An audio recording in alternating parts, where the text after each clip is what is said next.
them, mouthful of tea, rub the leaf through, and you just mix it all in, and it parts all the joker. It makes the joker all on where it was stuck together, it loosens it, and everyone's sort of single on his own now. Of course, it's a lot more lively.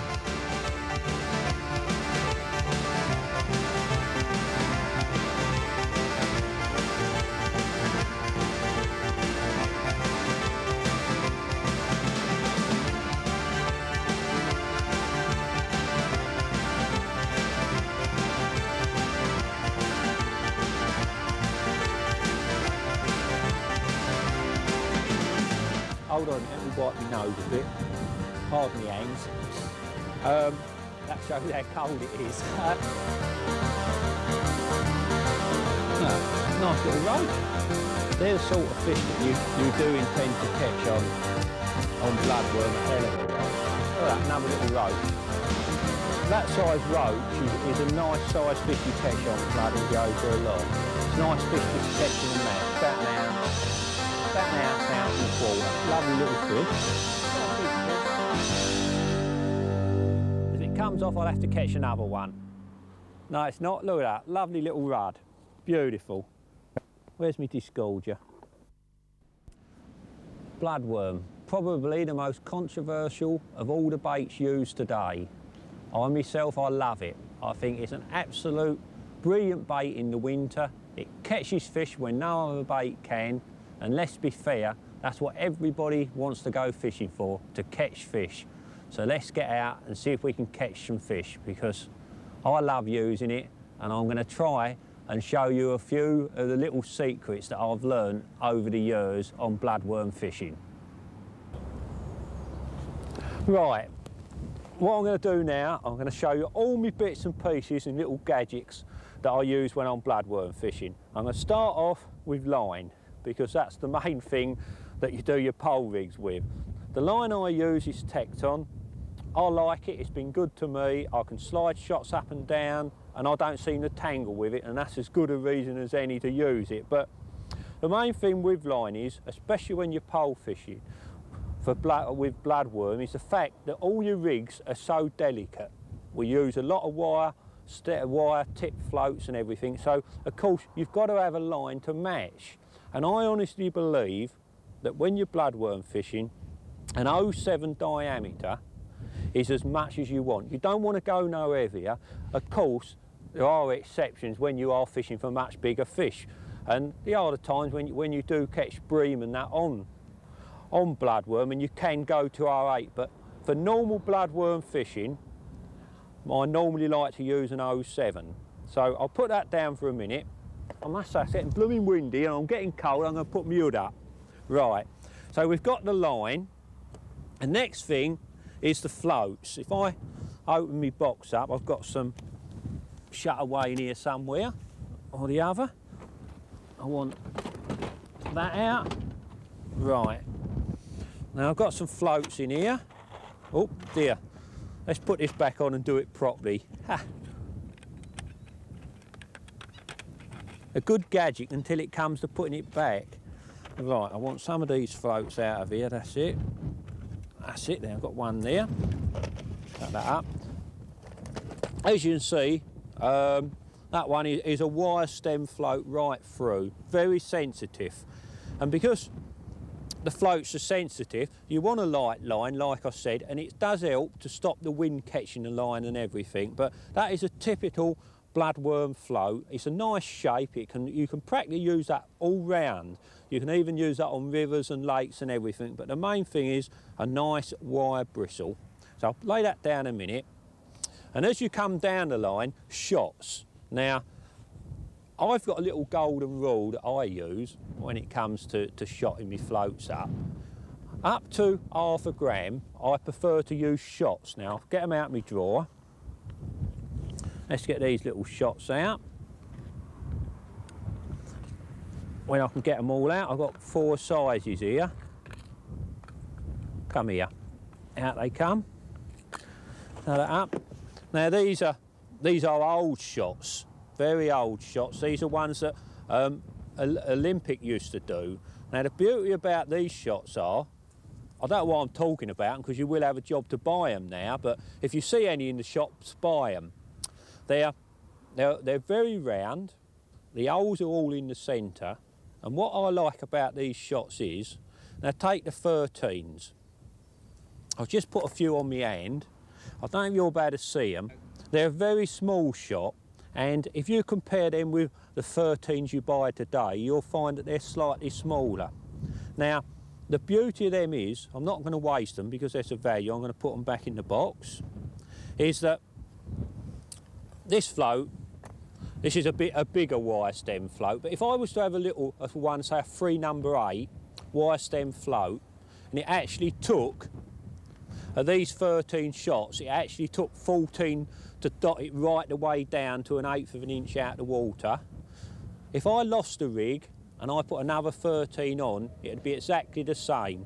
They're so accurately, every one's exactly the same. So they're my shots that I like to use when I'm bloodworm fishing. And the number 11s, I'll put them on my hand again. You see there, again, they're whoops, come on, get on my hand.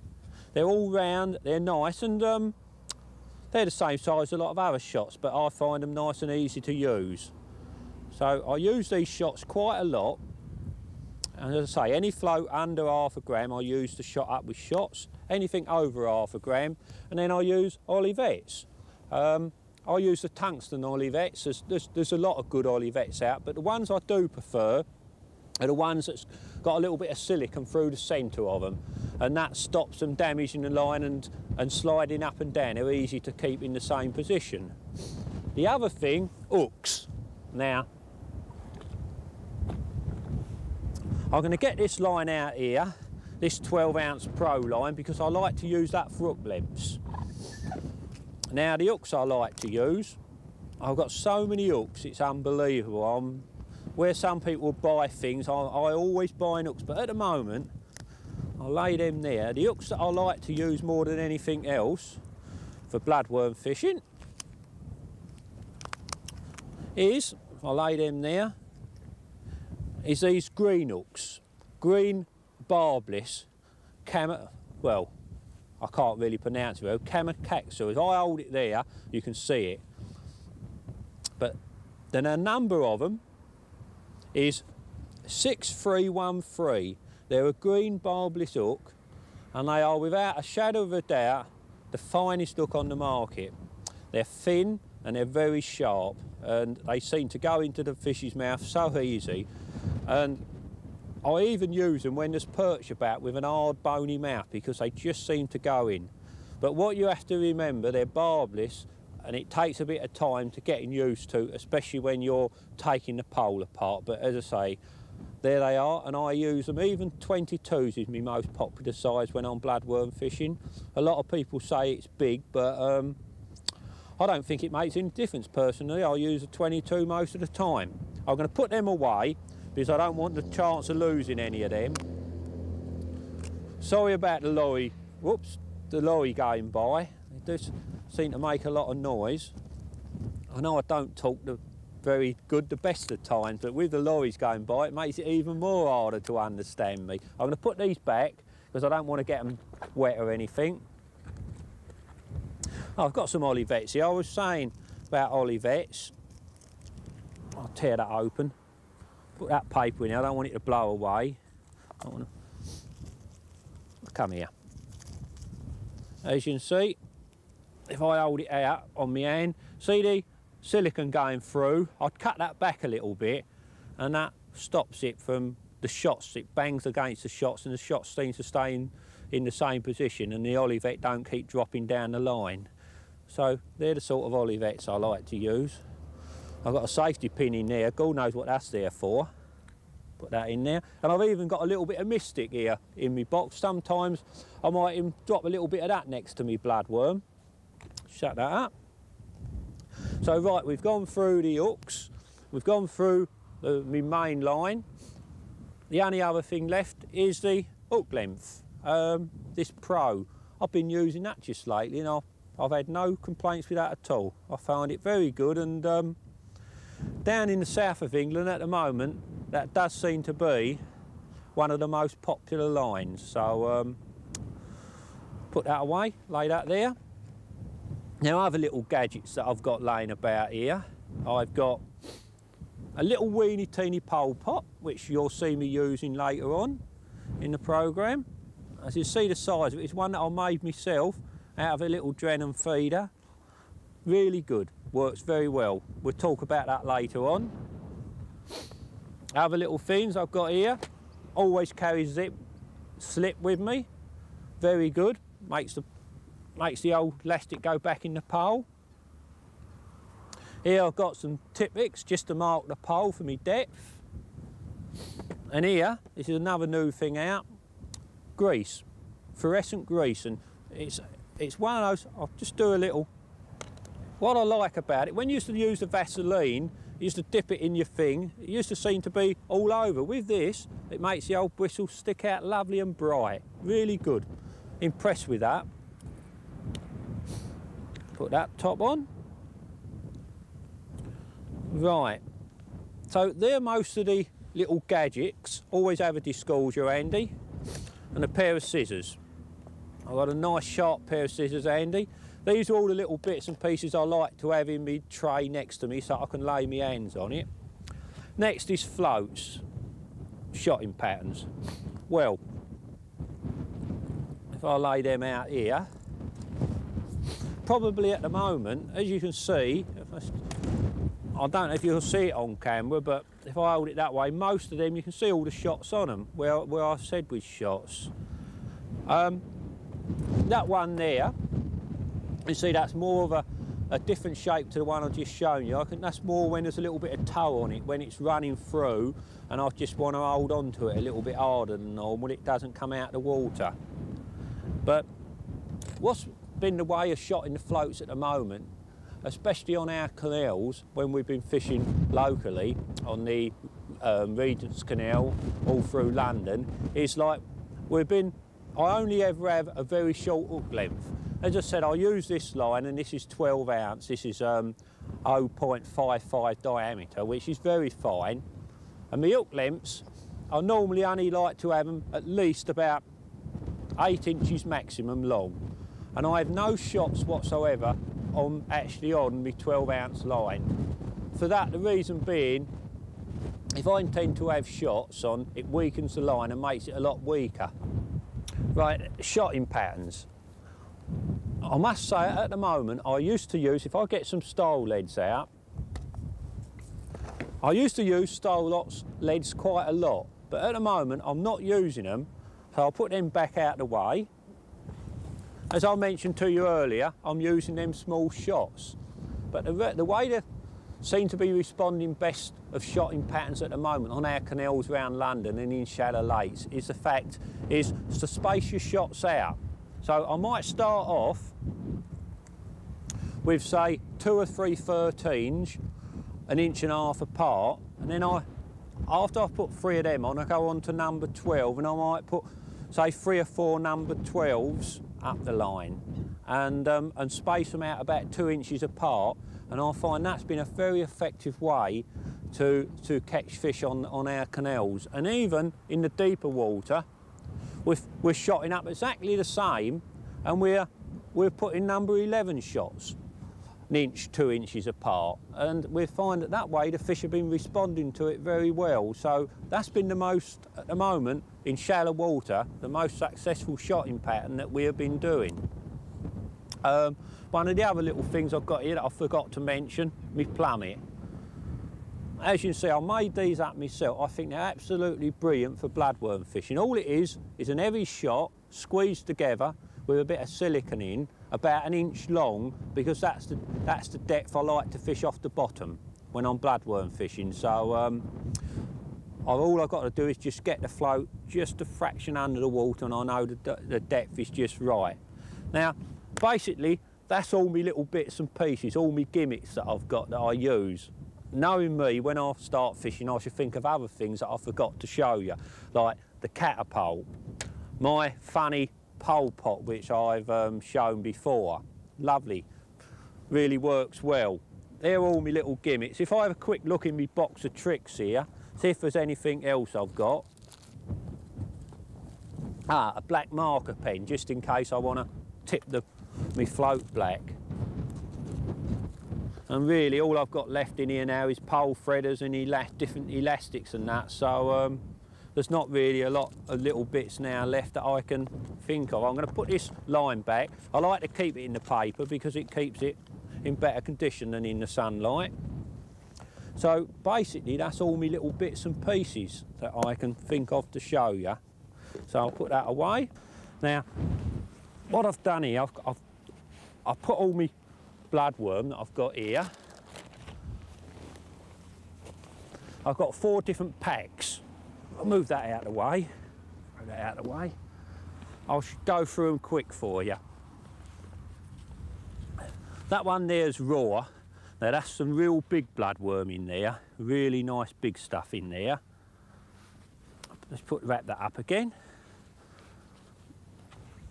This one here, that's raw again, but that's a much smaller bloodworm. Sometimes the fish only want a bloodworm, a small one and not a big one. So that's another sort there. And what I've done here, I've just got some that I've put in peat. This I put that in black peat, which you can see it's easier to sort out, and there's an assortment of small ones and large ones in there in black peat, and that's kept really well. That's nice like that, especially when you just want to pick the big ones out. A lot of people do it like that, but I'll show you my favourite way to sort my hook bait out. And another one here, this is just in a different colour peat, which is roughly the same. It's a lot drier. It's when the bloodworm in here is a lot older, so I'll put it in a lot drier peat. It's probably coming on for nearly 2 weeks old, that is, so you can keep it. All you have to do is, if you want to keep bloodworm for a week and you keep it, it's best to keep it in paper like this and just take it out and shake it like that all the time. And another little trick that I do, I don't know if I've got a polythene bag with me, I don't think I have, but I actually put it inside a polythene bag, and then just inside the polythene bag, if you just squirt a little bit of the atomizer just to wet the bag, you find it keeps it a lot better. But so that's another way to keep it. But what I like to do when I'm actually going to fish, now what did I do with them, is this here. I've got this here.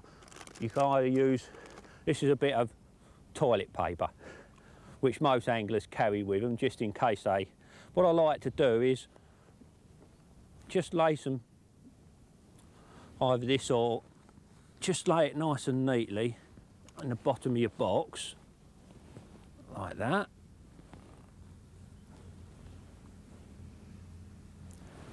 And if you get the spray and you just spray it, just damp it. See how it's just damping? Like that. And then if you get your raw bloodworm,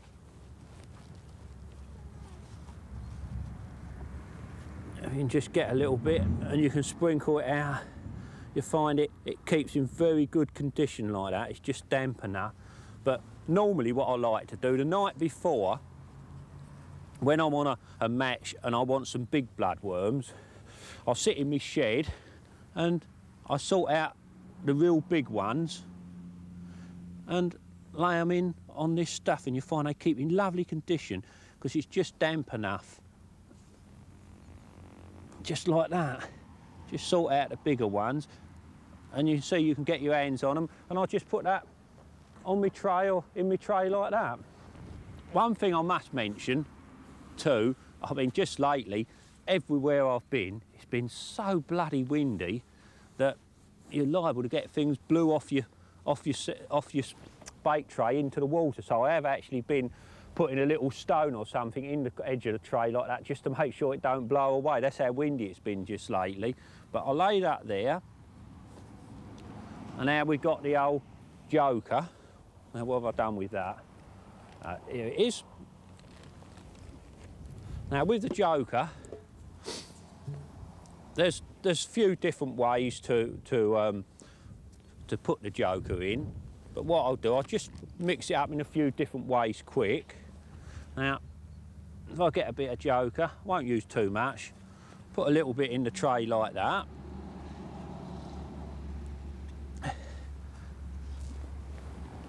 Towel here, my hands are white, and what have I done with it?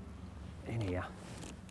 This senses this or grey lean, which I actually sell grey lean myself, and here I am advertising senses stuff. So it's just that it's easier in one of these things. If you just sprinkle a little bit in like that, just a very little bit.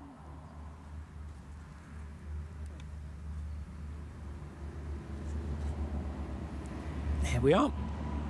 And tighten up so it's a finer spray. That's it.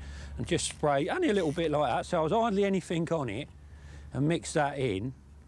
Now if I leave that a few minutes, you'll find that you will be able to actually, if you want to, squeeze it in little balls. I know you're not going to be able to see this go in the water from here, but and you can just throw it in like that, and that's a very nice way to feed. That's when you're on shallow water and you're after roach on canals and the fish don't want ground bait. There's that way. Let's see if I can find I'll put that in there for the time being, in that spare bait box there. Another way that a lot of people like to do with their joker, and two, it does help like this when your jokers, if you get your joker and you'll find it's a little bit old. I mean, this is not in nice condition, reasonably nice condition, but if it's a little bit stuck together and it's not exactly in the best of conditions, you can always get a piece and actually put it in your box like that. Now, to make it really come to life, if you can see that now, that's not exactly what you call that lively, but what a lot of people do, I've got a sieve here somewhere. Now this is damp leam. It's a sort of what's got a leaf in it as well, damp leam. Now if I put a little piece of that, not too much, in the sieve and run it through the sieve, as a fine, just rub it through into it. Just a little bit more, not too much.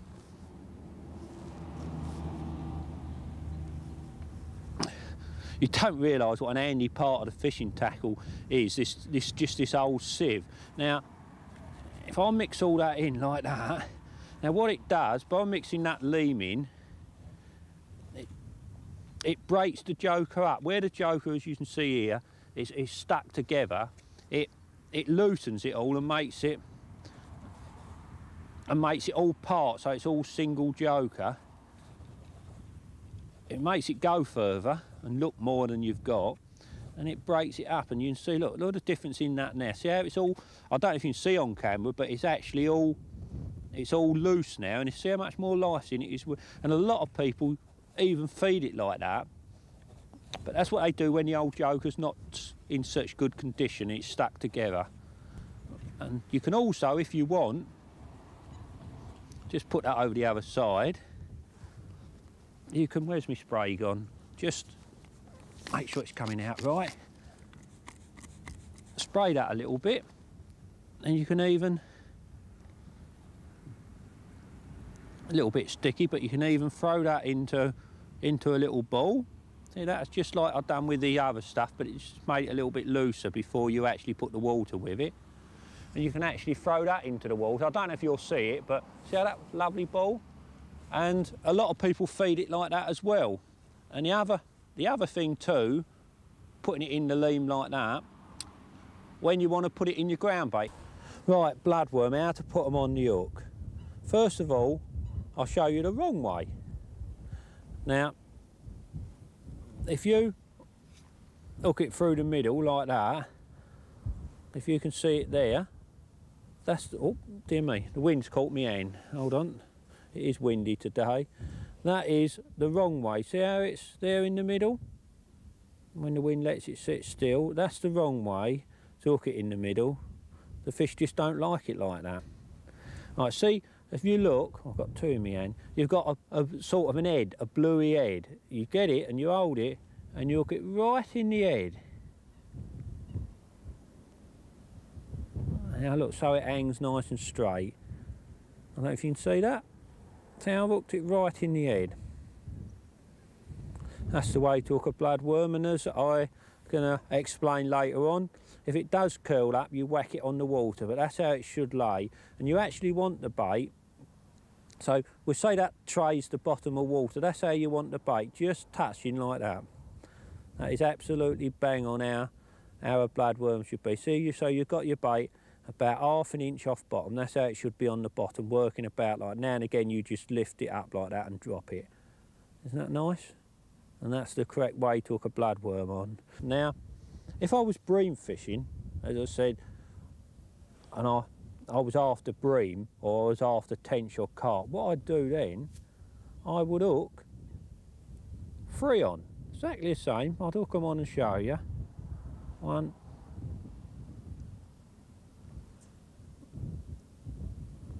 Now, how could a fish resist that? Whoops, that's an old one right there. How could a fish resist that? Look at that, 3 of them all laying on. But what I'd do for bream and tench, of course, I'd lay it flat on the bottom like that. See how they move about, and just have it laying on over depth about 6 inches for bream. Perfect, and they can't resist that. Absolutely, I could eat that myself, lovely. Right, take them off and throw them away. Now the other thing is, I don't know why, but over the last sort of couple of years, for some reason, you always start off when you fish bloodworm on hard fish canals, catching on bloodworm. But after a couple of hours, it normally seems to go really hard. Your bites dry up and you think the fish have gone. But then, if you put a joker on the hook, get a joker, see the size of the joker? Oh, that's a nice big joker I picked out. And put a joker on the hook, you won't believe the difference it makes. Just exactly the same, you just hook it through the head again. Look at that. And you can't believe how difference it makes putting a joker on the hook when it goes hard on the bloodworm. You'd think you was fishing a different venue. The swim just seems to come alive. Sometimes single, and other times, let's get another one, double. It's exactly the same. Hook it on, single and double joker like that. And what we've found too, when I've been fishing the Oxford Canal a lot this year as well, and on the old Oxford Canal, the gudgeon seem to love double joker. Seems to be the best bait for gudgeon, double joker. But roach loves single and double joker. The little rule that I've always seemed to find out is that when fishing blood and joker, roach always like single baits, bream like trebles and doubles, perch like doubles, gudgeon they intend to like a single joker, or again a gudgeon will like this, a very small bloodworm. Again, as I say, always put it through the head. See, no blood comes out of it at all. Look at that. See how it's wiggling? Just like a worm when you hook a red worm, and look at that. But if you hook it through the middle, like I told you a minute ago, you watch the blood come out. See the blood all come out? Look, the blood's on my hand there. And of course, and after a while in the water, because I've hooked it like that, the worm, look, see it's all gone limp. The worm all goes limp and no life in it. So as I say, always hook it through the head. Right, that way. And that's it. And you see as I was explaining to you earlier on when I was showing you my hooks, how these hooks are so fine. Let's set a joker again. You can see how easy it is. I mean, that is a very small bait, and if you hold it right, how easy it is to hook a joker. Look at that, and it doesn't damage the joker at all. That's why I use these green hooks. They're so fine and sharp, and without a barb on it, doesn't damage the bait at all. Look at that. You can see. So that's how to hook the bloodworm and joker on, and that's one of the main things with bloodworm fishing. Make sure your old bait's on the hook right. Put that away, and that's that. Right, I expect you're wondering what this wooden box is. Well, this wooden box, you can see it's a bloodworm box. I used to use it quite a lot, but just lately I've gone on to this method and I think it's a lot better, but I thought I'd show you this. As you can see, it's got a screw on for a bank stick and everything, but now I've got all these gadgets and everything on my box. I don't need it, and I think this keeps the worm better, so, you know, I'll stick to this method. I'll put that away, and what I'm going to do, I'm going to go on to my gudgeon rigs now. I'm going to put this out the way, put the lid on that, put that out the way too, and I'll show you some gudgeon rigs. I'll get them out, look at that, right in person, just as if I had all that planned, weren't it? I even got my thing come off already, so I'll show you that one first. Now, this gudgeon rig here, this is a lighter one of the two, as you can see, it's a fly float, a 416. It's for gudgeon fishing when you're not after a massive weight. If I undo it, try not to tangle the line up.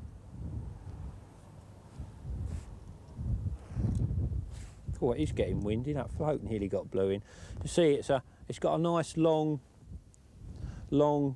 When I say it's not a bristle, it's a cane bristle for that one is on that float. And if I unwrap it a bit more, I'll show the Olivet. The Olivet's very near the hook.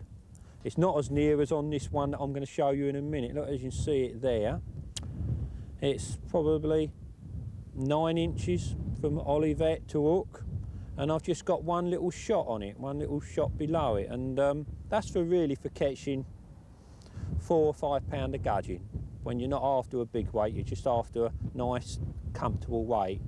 And that's a nice little 1/2 grammer with an Olivet. So if I wrap that back, let's see if it tangles up when I wrap it back. See if it's my lucky day, huh?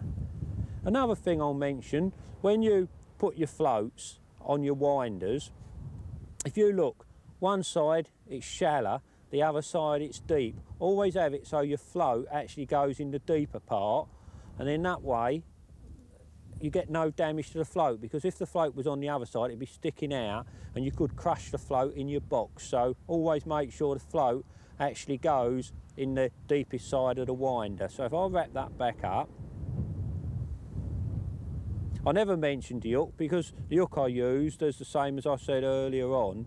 I always like to use them green hooks for bloodworm fishing, so that was what was on there, was a green hook. Let's hook this up this time. There we are. Now the other one, this is a lot heavier. This is a gram, this one. Now if I unwrap this one,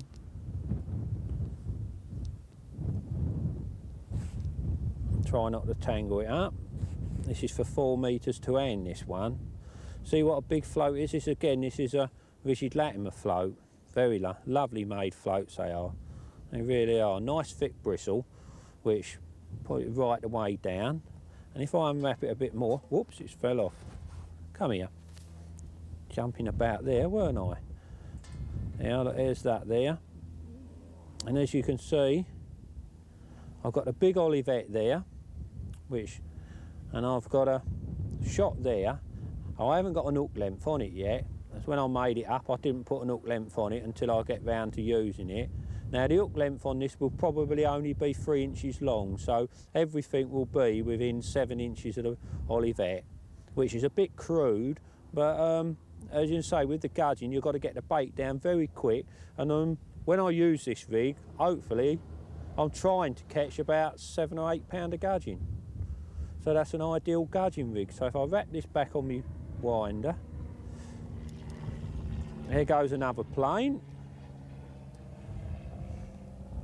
Again, always make sure the float's out the way for putting it on the deep side. There's no way that can get damaged. Wrap that back up.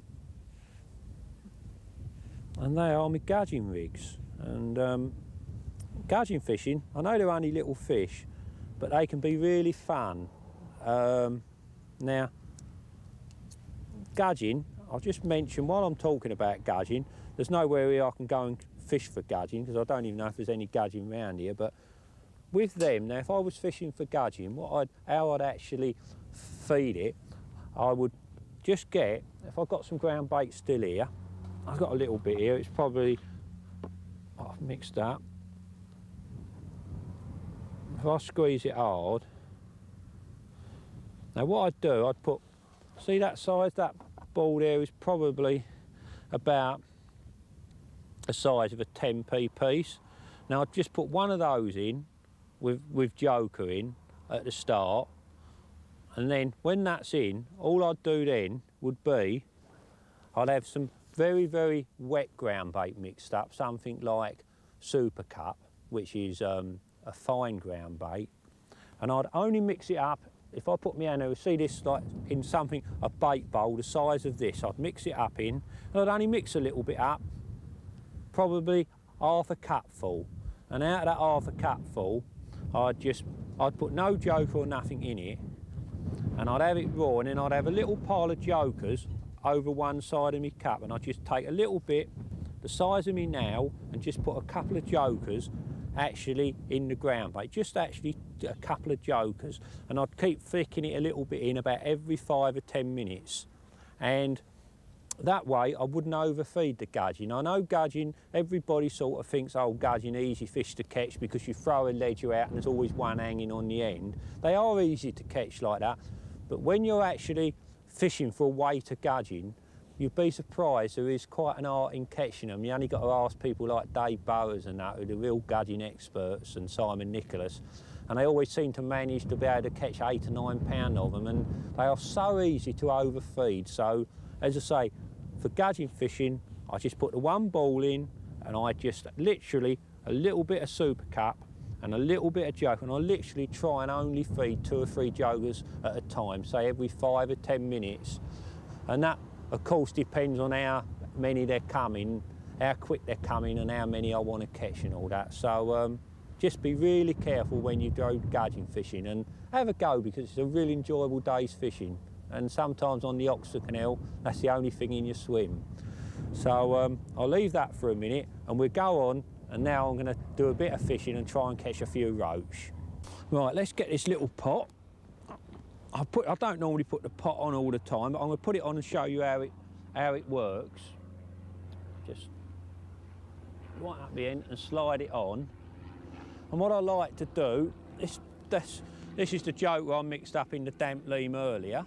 If I just put it there, put it up here where you can see it, on my tray, just get a little bit and pop it into my pot like that. And that way you keep a little bit of feed going in your swim all the time. Now look, you can twist it round and it don't come out, but it's a little weeny pot, it's in there and it stays in there quite good, and you don't have to be too careful with it. Grab me pole, see, I'll never put it in there how it went up and I had to reach for it. Pop that in, out we go.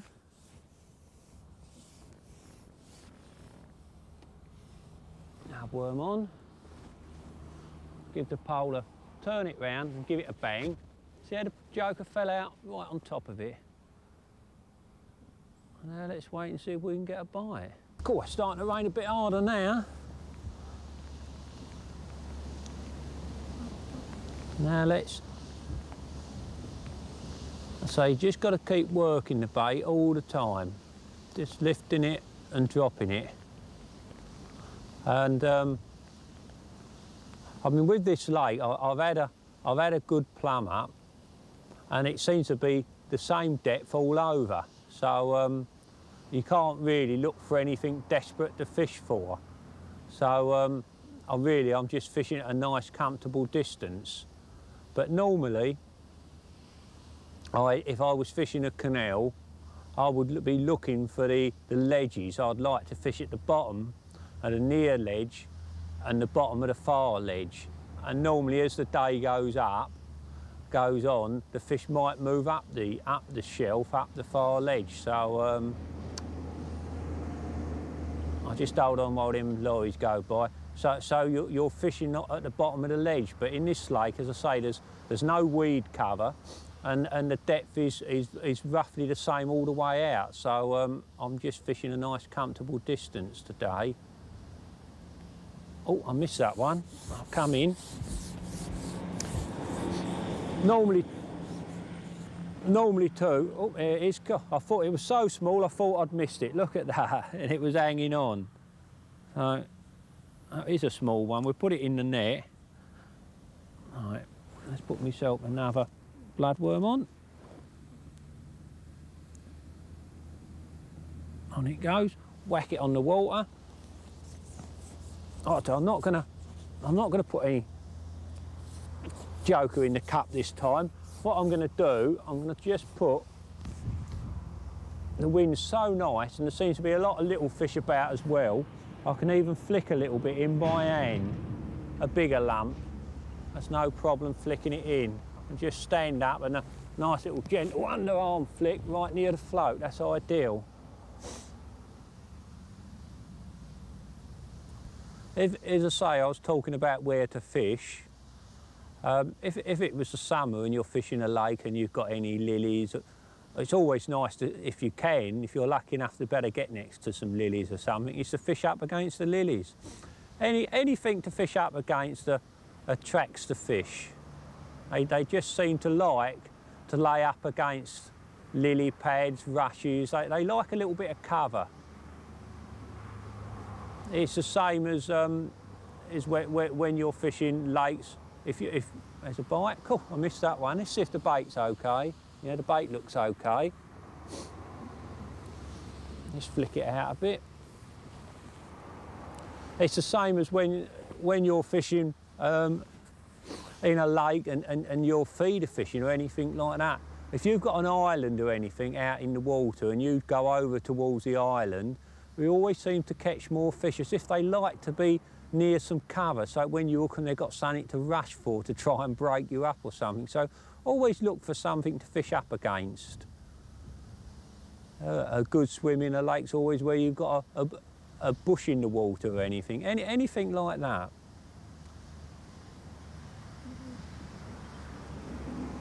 Come on, fish. Right, let's just show you how to feed with the catapult. Let me catapult out of there.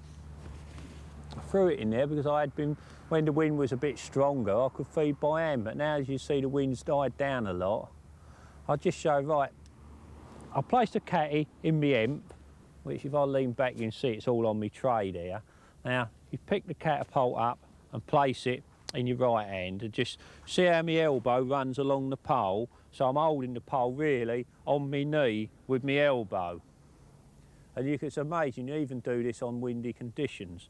So then I do is just place a few grains of hemp actually in the catapult and change hands. So I'm holding the catty like that. I've got this hand free, just hold the catty and go along the pole like that and feed. See how nice and easy it was? Oh, I've even got a bite at the start. I've fed and I've got a fish straight away. Not a big fish, but there is a few fish there. They do respond to it, and all I'm feeding, oh, I've lost that one. That's messing about, the hook pulled out. So it just shows there are fish there, they do respond to the feeding. And what I have done, I've come slightly off bottom and I'm fishing double worm, and I seem to be catching a few bit of slightly bigger fish, but I've put the bait on again and just see what difference it does, mate. Let's put a couple of worm on, nice big ones, because there are a lot of them silly little fish about that we don't want to catch. I'll pop the pole out and I'll go through the routine again and show it to you. Put the pole out we go. As I say, put the pole on your knee and you hold it with your elbow. Just have a little bit behind you. No need to have that much, but you can have it whatever you like. But that's nice and comfortable, and you've got both your hands free.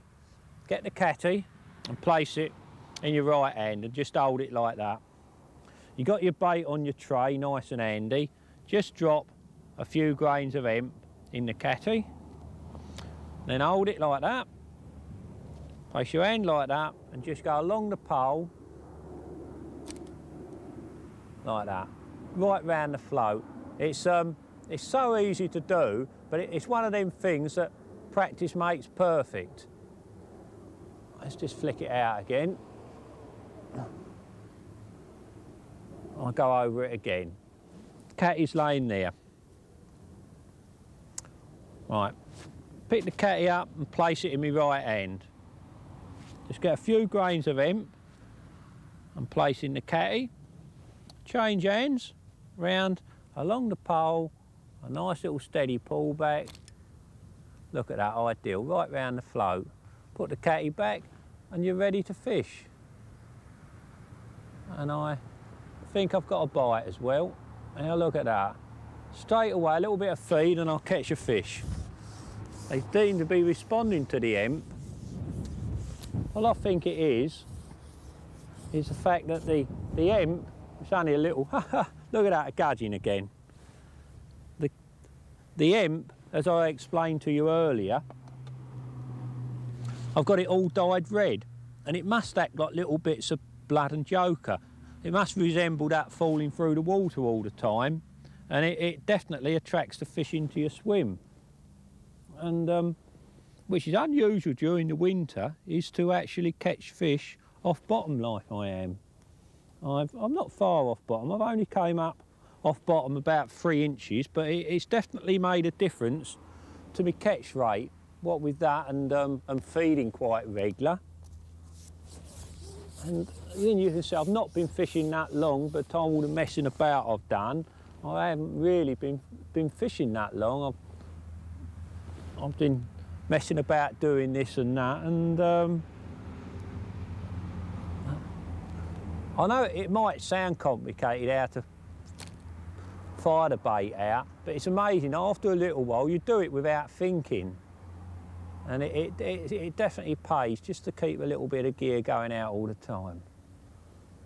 Oh dear me, they're getting littler again now. We caught a few better ones off bottom, now we're starting to get a few little ones again. Look at the size of that. Ha, terrible. Poor little thing. Put that back, won't put that in the net. Another little fish, in we come. Another little gudgeon. Ha, seem to have a few gudgeon here at the moment. Right, let's took myself out, a couple of big worm. Come on, let's sort. There's a nice one. Right through the head. One. Another one. Nice bunch. Couple there.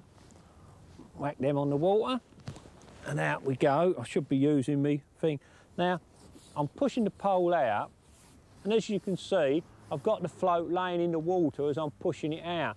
Now, the reason you keep the pole down and the float in the water like that, especially when you've got shots strung out like I have today, is that it causes you less tangles, and so there's no chance of tangling it while you're pushing it out with all the rigs in the water. It's the same as when you come in when you haven't got a fish on.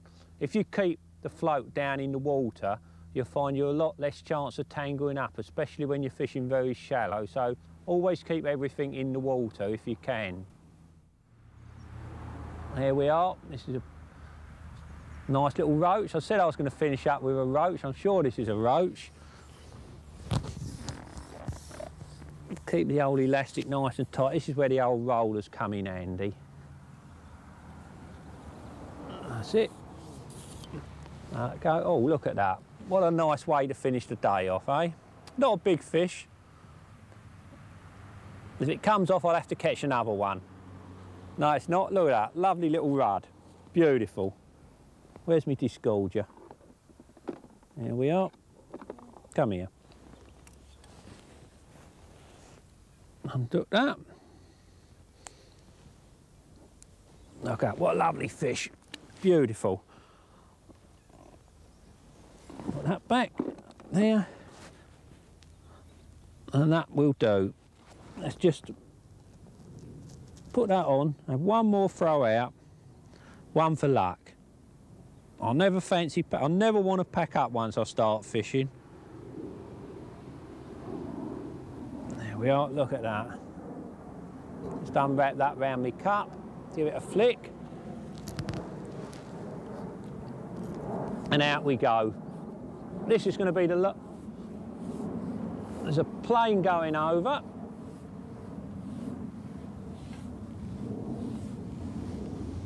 Out we go. This is definitely going to be my last chuck out, whether I catch a fish or not. To be honest, the way the fish are coming now, the way the fish are biting, I'd like to stay here till dark, but I've got so much gear laid out everywhere. If I leave it too late, I should be leaving some of it here. I've just looked down to the centre of the lake, and to be honest, I've just seen a big fish rise. But that's as I say, I'm at the shallow end, and I feel that I've done very well to catch what I have from here today. You definitely need to flick little bits of gear in all the time to keep the fish happy. Little bits of them really seem to make a difference, it really does. There it goes again. Ah, ha, ha, another roach. This is definitely the last fish. Definitely the last fish. There we are, look at that. What a little beauty. Little roach. Lovely.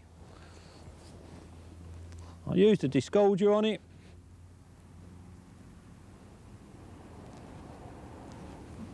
That's the beauty of them barbless hooks. You never hurt the fish when you take the hook out.